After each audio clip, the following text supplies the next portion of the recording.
Hi everyone, so I'm down on the banks of the beautiful Esk River in the Esk Valley, in a field of daffodils, somewhere with the fairy folk. And I'd like to read you some passages from a book that was published by the National Parks, who support my work here in North Yorkshire, and my own particular interest in Hobs. If you get out a map of North Yorkshire, you'll see Hobs all over the map.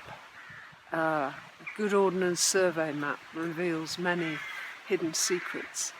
And I'm going to read you this because it will explain a little bit about it. And this will be the first section of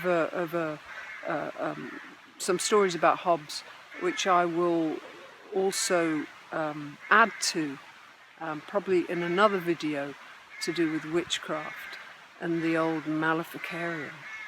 But for today, it says here, on a misty day or a wintry night, it's easy to believe that mysterious spirits play in hidden spots around the North York Moors National Park. Rose Rylands is a local storyteller and tour guide. She's made a study of the Hobs, who are believed to live in this area. Here she tells some of their stories. We have many wonderful tales in this area about our Hobs. In other parts of the country they feature in other forms and are called brownies, elves, imps, boggles, dobbies, hobgoblins, pucks, pixies and leprechauns. They dwell among the myriad of little people that inhabit British and European folklore and legend. They're most famously depicted in Tolkien's The Hobbit. In J.K. Rowling's Harry Potter, Dobby, the house elf, is another supernatural being who has many characteristics of the Hob. The Hobs themselves were often named after the places where they lived, such as Cross Hob of Lastingham, Elfie Hob of Lowfarndale, Hodge Hob of Bransdale, the Gothland Hob of Howell Moor, Hob of Egton Moor, the Skugdale Hob, Hob of Hasty Bank in Billsdale, and the Hob of Hob Cave at Runswick Bay, where women used to take their children to be cured of the kink cough. That's the whooping cough. They are also neighbours to the Boggle of Boggle Hall near Robin Hood's Bay, and the fairies of Claymore Well near Runswick Bay. But that is all another story. On the North York Moors, the Hob was depicted as a small dwarf-like being covered in shaggy hair with big feet, capable of superhuman strength and speed. They would live with a particular family, usually on a farm, where they did odd jobs. Incredibly private, they preferred to work alone and were often naked because they detested wearing clothes, taking great offence if offered any. Their only condition was to be left alone and rewarded occasionally with a jug of cream. The Hob is part of a magical economy. It's funny, isn't it? It's like a gift economy. A supernatural being who asks little reward and works all night for the farm's good. An otherworldly gift for a struggling farmer. One such Hob lived at Hart Hall farm in Glaisdale and was known all over the district. He was much kinder than most, not nearly as mischievous as many, and always did good deeds. He was highly valued on the farm, and with a superhuman strength and speed, could accomplish more in one night than all the men on the farm could manage in a day.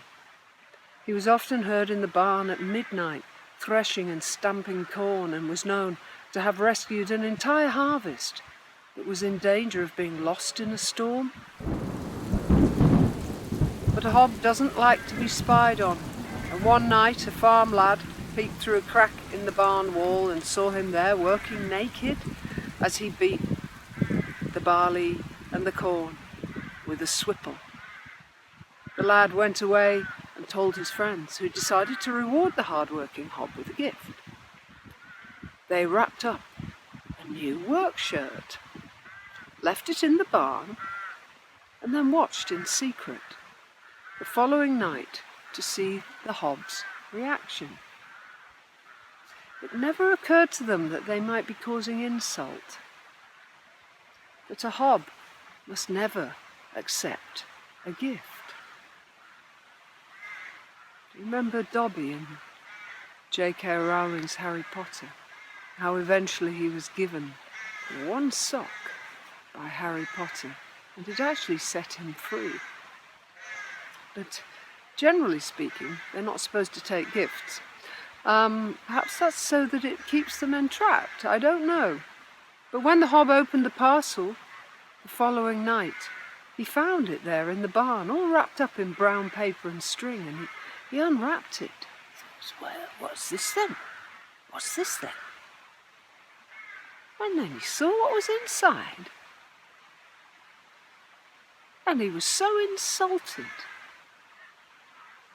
that he then simply left a message for them. He said he always worked naked, and anyway, if a rough shirt was all he was worth, he would never come again to thresh or stamp. And indeed, he left, and he was never seen again. And in the words of a hob, if you give me naught more than a hardened hemp, I'll come no more, nither to bury nor stamp. It's a bit of very bad Yorkshire, which is no excuse for a Yorkshire lass raised on the bank of the River Esk. But there was a widespread belief in the existence of hobs spanning hundreds of years. Of all the creatures in British folklore, the hob straddles an invisible veil between the mythic and the real, between the realms of the supernatural and superstitious, and genuine reported sightings. Linnaeus's zoological classification of the 1700s differentiates Homo sapiens from Homo ferus, the wild man, also known as the woodwowser. Described as covered in hair and living apart from other humans in mountains and forests, he was the source of reported real-life encounters and became richly woven into folklore. It is speculated that the hob and the woodwowser were closely related. Find out more about these mysterious creatures and other local legends by joining Rose Rylands on one of her tours. Until later, when I shall be back with a ghost story.